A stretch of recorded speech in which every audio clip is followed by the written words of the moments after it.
Hi friends, welcome back to my channel. ಇವತ್ತು ನಾನು ಮಾಡ್ತಾ ಇರುವಂಥ ರೆಸಿಪಿ ಬಂದು ಚಿಕನ್ ಫ್ರೈಡ್ ರೈಸ್. ಈಸಿಯಾಗಿ ಟೇಸ್ಟಿಯಾಗಿ ಮನೆಯಲ್ಲಿ ಸ್ಟ್ರೀಟ್ ಸ್ಟೈಲಲ್ಲಿ ಹೇಗೆ ಮಾಡೋದು ಅಂತ ತೋರಿಸ್ಕೊಡ್ತಾ ಇದ್ದೀನಿ. ಹಾಗಾದರೆ ಬನ್ನಿ ಹೇಗೆ ಮಾಡೋದು ಅಂತ ನೋಡೋಣ. ಇಲ್ಲಿ ನಾನು 1 ಕಪ್ ಅಕ್ಕಿನ ತೊಗೋತಾ ಇದ್ದೀನಿ. ಸ್ಟ್ರೀಟ್ ಸ್ಟೈಲಲ್ಲಿ ಬಾಸ್ಮತಿ ರೈಸ್ ಯೂಸ್ ಮಾಡೋದಿಲ್ಲ, ಹಾಗಾಗಿ ನಾನಿಲ್ಲಿ ನಾರ್ಮಲ್ ರೈಸ್ನ ಯೂಸ್ ಮಾಡ್ತಾ ಇದ್ದೀನಿ. ಅಂದರೆ ಸೋನಾ ಮಸೂರಿನ ತೊಗೊಂಡು ಚೆನ್ನಾಗಿ ತೊಳೆದು ಮತ್ತು ನೀರು ಹಾಕಿ ಒಂದು 10 ನಿಮಿಷ ಅದನ್ನು ನೆನೆಯೋದಕ್ಕೆ ಬಿಡ್ತಾ ಇದ್ದೀನಿ. ಇನ್ನೊಂದು ಬೌಲಲ್ಲಿ ನಾನು ಚಿಕನ್ನ ಮ್ಯಾರಿನೇಟ್ ಮಾಡೋದಕ್ಕೆ ಇಲ್ಲಿ 250 ಗ್ರಾಮ್ ಬೋನ್ಲೆಸ್ ಚಿಕನ್ನ ತೊಗೊಂಡು ಚೆನ್ನಾಗಿ ತೊಳೆದು ಈ ರೀತಿ ಸಣ್ಣ ಸಣ್ಣದಾಗಿ ಕಟ್ ಮಾಡಿ ತೊಗೊಂಡಿದ್ದೀನಿ. ದೊಡ್ಡದಾಗಿ ಇತ್ತು ಅಂದರೆ ಅಷ್ಟು ಚೆನ್ನಾಗಿರೋದಿಲ್ಲ. ಈಗ ಅದಕ್ಕೆ 1/4 ಟೀ ಸ್ಪೂನ್ ಅರಿಶಿಣದ ಪುಡಿ, ಅರ್ಧ ಟೀ ಸ್ಪೂನ್ ಖಾರದ ಪುಡಿ, ಅರ್ಧ ಟೀ ಸ್ಪೂನ್ ಮೆಣಸಿನ ಪುಡಿ, ಸ್ವಲ್ಪ ಉಪ್ಪು, ಅರ್ಧ ಟೀ ಸ್ಪೂನ್ ಶುಂಠಿ ಬೆಳ್ಳುಳ್ಳಿ ಪೇಸ್ಟ್, 1 ಮೊಟ್ಟೆ,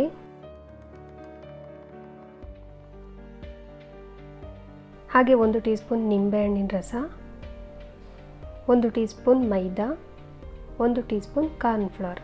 ನಿಮಗೆ ಮೈದಾ ಇಷ್ಟ ಇಲ್ಲ ಯೂಸ್ ಮಾಡೋದು ಅಂತಂದರೆ ಮೈದಾನ ಸ್ಕಿಪ್ ಮಾಡಿ ಮೈದಾ ಜಾಗದಲ್ಲಿ ನೀವು 1 ಟೀ ಸ್ಪೂನ್ ಕಾರ್ನ್ಫ್ಲವರ್ನ ಹಾಕ್ಕೊಂಡು ಚೆನ್ನಾಗಿ ಮಿಕ್ಸ್ ಮಾಡ್ಕೊಳ್ಳಿ. ಇದರಲ್ಲಿ ಫುಡ್ ಕಲರ್ನ ಆ್ಯಡ್ ಮಾಡಿಲ್ಲ. ನಿಮಗೆ ಇಷ್ಟ ಆಯಿತು ಅಂದರೆ ಫುಡ್ ಕಲರ್ನ ಹಾಕ್ಕೊಂಡು ಚೆನ್ನಾಗಿ ಮಿಕ್ಸ್ ಮಾಡಿ ಅರ್ಧ ಗಂಟೆ ಮ್ಯಾರಿನೇಟ್ ಮಾಡೋದಕ್ಕೆ ಬಿಡಬೇಕು. ಇಲ್ಲಿ ನಾನು ಅನ್ನನ ಕುಕ್ಕರ್ನಲ್ಲಿ ಬೇಯಿಸ್ಕೊತಾ ಇದ್ದೀನಿ.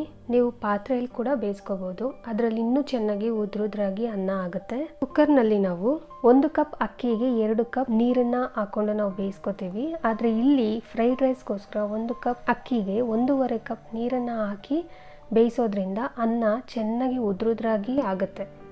ಇದಕ್ಕೆ ಸ್ವಲ್ಪ ಉಪ್ಪನ್ನು ಹಾಕಿ 2 ವಿಸಿಲ್ ಕೂಗಿಸ್ಕೊಳ್ಳಿ. ಅನ್ನ ಆಗೋಷ್ಟರಲ್ಲಿ ನಾವು ಮ್ಯಾರಿನೇಟ್ ಮಾಡಿರೋ ಚಿಕನ್ನ ಫ್ರೈ ಮಾಡ್ಕೊಳ್ಳೋಣ. ಚೆನ್ನಾಗಿ ಕಾದಿರೋ ಎಣ್ಣೆಗೆ ಒಂದೊಂದೇ ಹಾಕಿ ಮೀಡಿಯಂ ಫ್ಲೇಮಲ್ಲಿ ಫ್ರೈ ಮಾಡ್ಕೋಬೇಕು.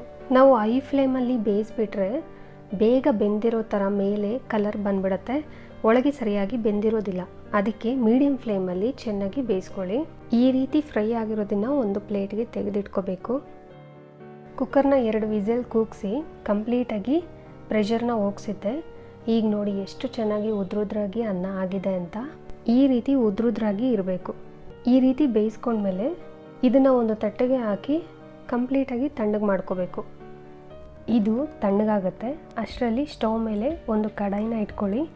ಅದಕ್ಕೆ 3ರಿಂದ 4 ಟೇಬಲ್ ಸ್ಪೂನ್ ಎಣ್ಣೆನ ಹಾಕಿ ಇದು ಬಿಸಿ ಆದಮೇಲೆ 1 ಟೇಬಲ್ ಸ್ಪೂನ್ ಸಣ್ಣದಾಗಿ ಕಟ್ ಮಾಡಿರುವಂಥ ಬೆಳ್ಳುಳ್ಳಿ, ಹಾಗೆ 1 ಮೆಣಸಿನ್ಕಾಯಿ ಕಟ್ ಮಾಡಿ ಹಾಕ್ಕೊಳ್ಳಿ. ಇಷ್ಟನ್ನು 1 ನಿಮಿಷ ಫ್ರೈ ಮಾಡ್ಕೋಬೇಕು. ಇದು ಫ್ರೈ ಆದಮೇಲೆ 2 ಮೊಟ್ಟೆನ ಚೆನ್ನಾಗಿ ಬೀಟ್ ಮಾಡಿ ಹಾಕ್ಕೋತಾ ಇದ್ದೀನಿ. ಇದನ್ನು ನಿಧಾನವಾಗಿ ಮಿಕ್ಸ್ ಮಾಡ್ತಾ ಹೈ ಫ್ಲೇಮಲ್ಲಿ 1 ನಿಮಿಷ ಫ್ರೈ ಮಾಡ್ಕೋಬೇಕು. ಮೊಟ್ಟೆ ಹಾಕಿದ ತಕ್ಷಣ ಈ ರೀತಿ ಚೆನ್ನಾಗಿ ಅರಳಬೇಕು ಅಂತಂದರೆ ಕಡಾಯಿ ಚೆನ್ನಾಗಿ ಬಿಸಿಯಾಗಿರಬೇಕು. ಹಾಗೆ ಎಣ್ಣೆ ಸ್ವಲ್ಪ ಜಾಸ್ತಿ ಇದ್ರೇ ಈ ರೀತಿ ಅರಳುತ್ತೆ. ಅದನ್ನು ಸ್ವಲ್ಪ ದೊಡ್ಡದಾಗಿ ಪೀಸ್ಗಳನ್ನ ಮಾಡ್ಕೊಳ್ಳಿ, ಚೆನ್ನಾಗಿರುತ್ತೆ. ಈಗ ಫ್ರೈ ಮಾಡಿರುವಂಥ ಚಿಕನ್ನ ಹಾಕೋತಾ ಇದ್ದೀನಿ. ಹಾಗೆ ಇಷ್ಟ ಆಗಿರೋವಂಥ ತರಕಾರಿನ ಈ ರೀತಿ ಸಣ್ಣದಾಗಿ ಕಟ್ ಮಾಡಿ ಹಾಕ್ಕೊಳ್ಳಿ. ನಾನಿಲ್ಲಿ ಬೀನ್ಸ್, ಕ್ಯಾಪ್ಸಿಕಮ್, ಕ್ಯಾರೆಟ್ ಹಾಗೆ ಕ್ಯಾಬೇಜ್ನ ಕಟ್ ಮಾಡಿ ಹಾಕ್ಕೊಂಡಿದ್ದೀನಿ. ಕ್ಯಾಬೇಜ್ ಸ್ವಲ್ಪ ಜಾಸ್ತಿ ಇರೋ ಥರ ನೋಡ್ಕೊಳ್ಳಿ, ತುಂಬ ಚೆನ್ನಾಗಿರುತ್ತೆ. ಇದಕ್ಕೆ ಸ್ವಲ್ಪ ಉಪ್ಪನ್ನು ಸೇರಿಸಿ 3 ನಿಮಿಷ ಹೈ ಫ್ಲೇಮಲ್ಲಿ ಫ್ರೈ ಮಾಡ್ಕೋಬೇಕು. ಈ ರೀತಿ ಹೈ ಫ್ಲೇಮಲ್ಲಿ ಮಾಡೋದ್ರಿಂದ ತರಕಾರಿ ಬೇಗ ಸಾಫ್ಟ್ ಆಗುತ್ತೆ, ಹಾಗೆ ಬಾಯಿಗೆ ಒಳ್ಳೆ ರುಚಿನ ಕೊಡುತ್ತೆ. ಇದು ಫ್ರೈ ಆದಮೇಲೆ ಬೇಯಿಸಿ ತಣ್ಣಗೆ ಮಾಡಿರುವಂಥ ಅನ್ನನ ಹಾಕಿ ಈಗ ಅದಕ್ಕೆ ಸ್ಪೈಸಸ್ನ ಆ್ಯಡ್ ಮಾಡಬೇಕು. ಅದಕ್ಕೆ ಅರ್ಧ ಟೀ ಸ್ಪೂನ್ ಖಾರದ ಪುಡಿ, 1 ಟೀ ಸ್ಪೂನ್ ಧನಿಯಾ ಪುಡಿ, ಅರ್ಧ ಟೀ ಸ್ಪೂನ್ ಜೀರಿಗೆ ಪುಡಿ, ಅರ್ಧ ಟೀ ಸ್ಪೂನ್ ಮೆಣಸಿನ ಪುಡಿ, ಅರ್ಧ ಟೀ ಸ್ಪೂನ್ ಗರಂ ಮಸಾಲ ಇಷ್ಟನ್ನು ಸೇರಿಸಿ ಫ್ಲೇಮ್ನ ಹೈ ಫ್ಲೇಮಲ್ಲಿ ಇಟ್ಟು ಒಂದೊಂದು ಅಗಳು ಕೂಡ ಚೆನ್ನಾಗಿ ಬಿಸಿ ಆಗಬೇಕು. ಆ ರೀತಿ ನೀವು ಫ್ರೈ ಮಾಡ್ಕೋಬೇಕು. ಚೆನ್ನಾಗಿ ನಾನು ಹೈ ಫ್ಲೇಮಲ್ಲಿ ಫ್ರೈ ಮಾಡ್ಕೊಂಡಿದ್ದೀನಿ. ಈ ಸಮಯದಲ್ಲಿ ಉಪ್ಪು ಸರಿಯಾಗಿದೆಯೋ ಇಲ್ವೋ ಅಂತ ಚೆಕ್ ಮಾಡಿಕೊಂಡು ಕಡಿಮೆ ಇತ್ತು ಅಂದರೆ ಉಪ್ಪನ್ನು ಹಾಕಿ ಒಂದು ಸತಿ ಚೆನ್ನಾಗಿ ಮಿಕ್ಸ್ ಮಾಡ್ಕೊಳ್ಳಿ. ಈ ಎಲ್ಲ ಪ್ರೋಸೆಸ್ನು ಕೂಡ ನೀವು ಹೈ ಫ್ಲೇಮಲ್ಲೇ ಮಾಡ್ಕೋಬೇಕು. ಇದು ಚೆನ್ನಾಗಿ ನೆನ್ಪಿಟ್ಕೊಳ್ಳಿ. ಈಗ ಇದಕ್ಕೆ ನಾನು 2 ಟೀ ಸ್ಪೂನಷ್ಟು ವಿನೆಗರ್ನ ಹಾಕ್ಕೋತಾ ಇದ್ದೀನಿ. ಹಾಗೆ 2 ಟೀ ಸ್ಪೂನ್ ಸೋಯಾ ಸಾಸ್ನ ಹಾಕ್ಕೊಂಡು ಫ್ಲೇಮ್ನ ಹೈ ಫ್ಲೇಮಲ್ಲೇ ಇಟ್ಟು 1 ನಿಮಿಷ ಚೆನ್ನಾಗಿ ಮಿಕ್ಸ್ ಮಾಡ್ಕೊಳ್ಳಿ. ಇದಕ್ಕೆ ವೈಟ್ ಪೆಪ್ಪರ್ ಪೌಡರ್ ಇತ್ತು ಅಂದರೆ ಹಾಕ್ಕೊಳ್ಳಿ, ತುಂಬ ಚೆನ್ನಾಗಿರುತ್ತೆ. ಫಾಸ್ಟ್ ಫುಡ್ ಸೆಂಟರಲ್ಲಿ ವೈಟ್ ಪೆಪ್ಪರ್ ಪೌಡರ್ ಮತ್ತು ಟೇಸ್ಟಿಂಗ್ ಸಾಲ್ಟನ್ನ ಹಾಕ್ತಾರೆ. ನಿಮ್ಮ ಹತ್ರ ಇತ್ತು ಅಂತಂದರೆ ಅದನ್ನು ಹಾಕ್ಕೊಂಡು ಚೆನ್ನಾಗಿ ಮಿಕ್ಸ್ ಮಾಡ್ಕೊಳ್ಳಿ. ಕೊನೆಯದಾಗಿ ಕೊತ್ತಂಬರಿ ಸೊಪ್ಪನ್ನ ಹಾಕಿ ಚೆನ್ನಾಗಿ ಮಿಕ್ಸ್ ಮಾಡಿಕೊಂಡು ಬಿಸಿ ಬಿಸಿಯಾಗಿ ಇದನ್ನು ಸರ್ವ್ ಮಾಡ್ಕೊಳ್ಳಿ.